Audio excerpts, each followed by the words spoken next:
everyone, it is Holly and I'm here with my summer wrap up. Like I said in my summer book haul, I know that this may be like a little late, but I consider summer July, August, and September, so it makes sense for me to do this in October. We're going to talk a little bit about like the stats and information about what I read in the last 3 months, which was not a lot of books if we're being honest. I actually did not summarize. I'm going to be surprised if it was even 20 books. I have my laptop here with my little reading spreadsheet. I read 16 books, which is not a lot at all, but you know what? It's fine. So in July, I read 5. What? I messed up. I did. I included in October 15 books. I read 5 in each month. The pages were pretty even too. Looks like around 1900 pages each month. I did buy 5 books, which was a little more than I've normally been buying, but I am pretty happy with that, and I have nothing else like pre-ordered or anything for the year. So I've purchased 17 books, and of them 8 have been read or read previously. So I'm really happy with that. And my TBR is doing okay. So I am currently at like 108 books on, well, I separate my book box and I'm at 131 physical books on my TBR, and I started with 170. So I feel like that's pretty good. Now, a lot of that is me like unhauling books, but I feel like that's still progress. It's getting books out of here that should not be here. I have just been in a very weird place mentally with reading. And that's part of why I haven't really been posting, is I just feel like I'm not reading a lot. I don't like to use the word depressed because I'm not clinically diagnosed, but I do think I've been having some issues. I did mention in a vlog that is not posted yet, which will hopefully be up at the end of the month, assuming I finish that book, about some health stuff I've been having. I am currently, my OBGYN wants me to have surgery. She thinks I have endometriosis, but the only way to diagnose endometriosis is to have surgery. But I'm having trouble getting the surgery scheduled. And that is helpful to know that like potentially there is a at least temporary solution to what I am dealing with, but it's still very hard to deal with. Additionally, I've just been like in a real romancy mood, but like there are so many like all these like book box books I want to read and get like off my shelf or do for videos. I just like am not drawn to, and I don't want to read them and not enjoy them just because I'm not in the mood. So I've kind of given myself permission to just like read like the KU romantasy I want to read, or like fantasy, or oh my gosh, the KU romance I want to read, and be okay with that, you know. I did get another Audible like offer. I was holding out. They kept offering me $6.95 a month, and I almost pulled the trigger, and then they offered me 99 cents a month for 3 months again. And I have been wanting to get the Like Us books. I was able to get the last one with KU Read and List, or like KU like buying it and then get it for $1.99. So I did that, but for whatever reason, the second to last one I wasn't. So I can get that, which is great, and then I'll have to figure out what I'm gonna do with the other 2 credits, and then I will hopefully cancel it on time this time. Yeah, because last time I messed up, so I paid for an extra month, which is fine. But you know, so if you have any Audible recommendations, let me know.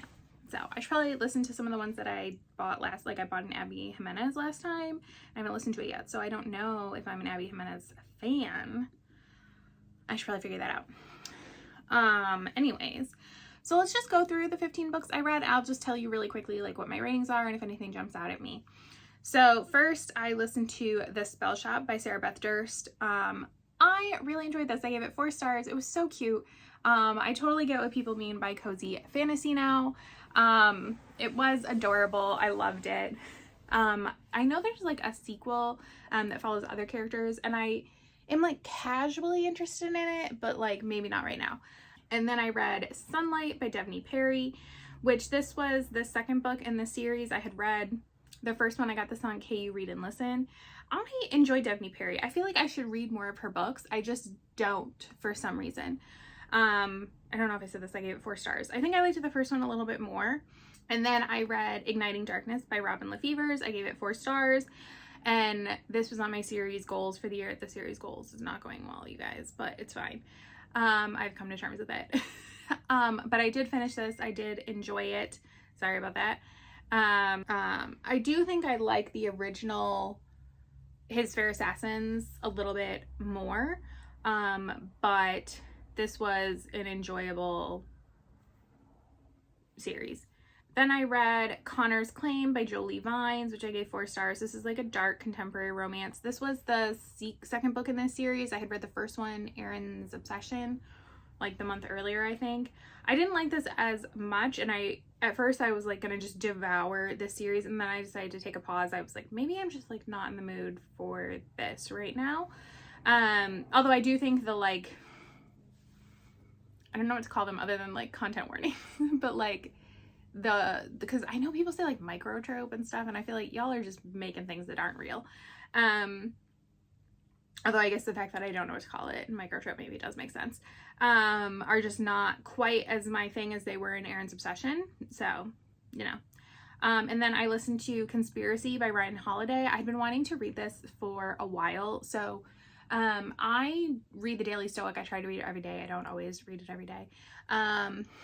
And I have read some of his, I think I've read one other book from him. He writes a lot of stuff about Stoicism. And this is not that. This, I believe he was approached by like his publishing company to write this. And it is a book about basically the Hulk Hogan Gawker lawsuit, which is one of my favorite lawsuit stories. I don't know if it's still up, but there used to be a podcast from Wondery that one of the like actors from like CSI New York or something like did the like speaking for it, and they would go over across like several episodes like famous lawsuits, and a lot of them were fascinating, but this one had me gripped, and I find it very interesting. And he kind of goes into, so if you don't know, Gawker had released sex tapes of Hulk Hogan and his best friend's like wife, and like he did not know he was being recorded. Like his best friend knew he was sleeping with his wife and everything, you know, like they were both in, like all 3 of them were like fully aware of what was going on except for the videotaping part. And the fact that it was his friend, like that's just extra gross. And the tapes got sent to Gawker, and Gawker released them, and Hulk Hogan ended up suing them, and he ended up winning, and it destroyed Gawker. It completely ruined the company, and I can't remember his name. I think his name was Nick, that ran Denton, maybe? Nick Denton, who ran Gawker. And the big like reveal, which this is like known, and in the story, in like this book, like you know this, like because that's how he like conceptualizes it, is who funded the lawsuit. And it was funded by Peter Thiel, because Gawker had outed Peter Thiel. He was like privately out, but not publicly out. And he went after Gawker and wasn't able to do anything. So then he just like went about his life trying to find like the right lawsuits to take them down, and he was successful. And I have to say, that is a level like 50 Cent level petty that I am here for. And I think Gawker was a trashy site and deserved it. The whole thing is fascinating. The story, he talks to I don't know if he talks to Peter Thiel, but he at least talks to his team. He talks to Nick Denton and everything. And so you do get like a multifaceted look at the story. And like I sympathize for Nick Denton as a human being, because I believe that humanity is important, but I still think that he ran a trashy company and encouraged trashy behavior and got what he had coming to him. Then I read Fearless by Lauren Roberts, which was the third book in the Powerless trilogy. I gave this 4 stars. Sorry, I gave Conspiracy 5 stars. Lauren, I gave it 4 stars, and I thought it was a good ending. I almost like, I didn't know how I wanted to do a video talking about this book, but I was like, I don't know. I do want to read Fearful, I think is like the 3.5. I am very interested in. I'm just waiting on hold on my library for it to come in. Is this series basic? Yes, in a lot of ways it is. But I think Lauren Roberts has potential to be somebody. I would love to see her grow and develop more. I think you can see a lot of like what she was influenced by here, which I think is just very natural for a young writer. But I think she has the chops. Now, I will say my favorite part of this book, without spoiling anything, does not have to do with Peyton and Kai. In fact, they kind of got on my nerves through here. But there was some other stuff, and it was specifically that other stuff that she started doing that I feel like was more complex and that made me more interested in her. So I am definitely curious to see what she does from here and what she writes. Next is Beasts of Prey by Ayana Gray. This was for my like try a chapter book box thing. I ended up DNFing this. It just started when the romancy stuff started, or what I think is romancy stuff. It just felt very forced and aggressive. My cats are just staring at me and they are both sitting on a scratcher. What are you doing? And I just like, I had pushed myself through a book earlier this year when that happened, and I decided I wasn't going to do it again. Next was Finding Home by Lauren Rowe, which was a standalone, but it's set in the same world as her other books. I gave this 4 stars. It's another like rock star romance, but it's very fascinating because it's not secret baby. He knows he has a kid, but he ends up saying he doesn't want to be a part of the kid's life, but then he changes his mind, but he never hears from the mom, and then she dies. And her dad is now trying to get custody of the baby, and her best friend is like, no, he abused her, I don't want that to happen. So they end up getting him involved to try to have him take custody or help support her custody battle and everything. And so he ends up falling in love with her, and it wasn't my favorite Lauren Rowe book ever, but I felt like this was like a story I had never really read before, like this take on kind of like a baby situation. And the male character here is C-Bomb, so like we know him from other stories, or other books. He has shown up before. He is in Red Card Riot. So yes. Next was My Dark Fairy Tale by Gianna Darling. I forgot I even got this. This was a KU read and listen. I ended up DNFing this. I did not like it. I thought about pushing myself through it, and then I was like, you know what? No. I think I got like 40% into it or something. I just was not enjoying it all. And so I have done one try a chapter with Gianna Darling, and I did not like it, and I did not like this. So I feel like I will give her one more try. So if you have a recommendation for where I should try Gianna Darling that you think might really work for me, let me know. Next was The Kiss Lottery by Ilsa Madden Mills, which I gave 4 stars. Another KU read and listen. I did not realize that this was like a novella, but it is. But it was so cute and fun. It's kind of like a second chance romance. It's small town, like girl returns home. Totally feels like a Hallmark movie. Like Valentine's Day, like just precious. It was exactly what I needed in the moment. Next was Thrown for a Loop by Serena Bowen. So this book is actually coming out in November, but I am on Serena's ARC team, so I did get this. At the time, only e-ARCs were available, so that is what I read it as. ALCs are now out. I did not request one because I've already read it. I'm not in a place to read it again right now, and even though I don't think they would limit ALCs, I don't feel like requesting one. I did pre-order this. A physical copy of this, but because I talked about my book purchasing earlier. I gave it 4 stars. It was so close to 5 stars. I feel like this book may end up being a sneaky 5 at some point.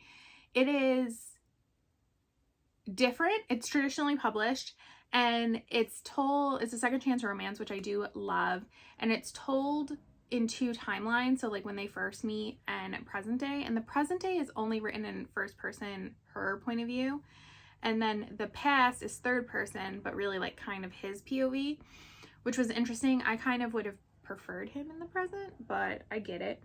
But it is a hockey player and a former figure skater, and they met at a figure skating camp because he did some figure skating and she is now like a skating coach. And this is a new team in New York, and I believe we are going to be going with this team now. I am excited about book 2, and this was fun. It is not like The Cutting Edge in any way, but still feels like that cutting edge hole that is always in my heart. You know? Next was Sweet Obsession by Katie Robert, which is the most recent book in her Dark Olympus series. I gave this 3 stars. I got it from the library. I just like, who was this? Oh, this was Poseidon and Icarus. It was okay.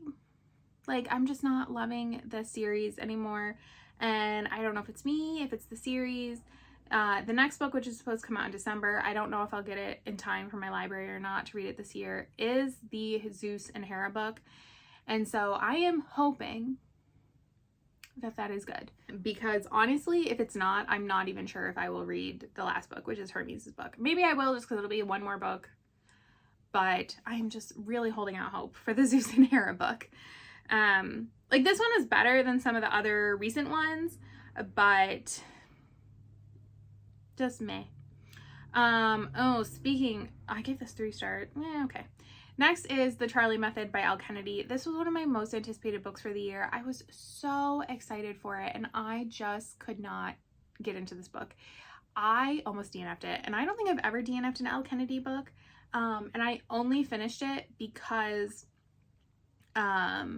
we are now, like, we are leaving this series, but there's going to be a new series, and we're going to follow Blake Logan, and who her parents are probably my faves. And I knew that there was going to be like some introduction stuff for her here. I probably could have skipped it and been fine, but I just wanted to. This is a poly romance, and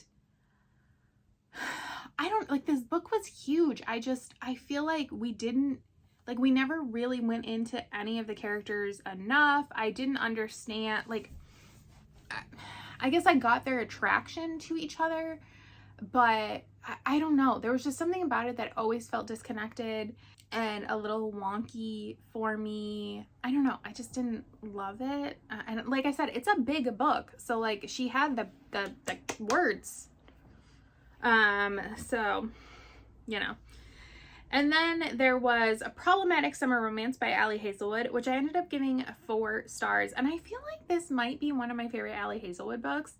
I just, like, I can't leave her, but I don't love her. Definitely not paranormal from me. Speaking of which, I did listen to Hot for Slayer. I gave it 3 stars, which was very generous on my part.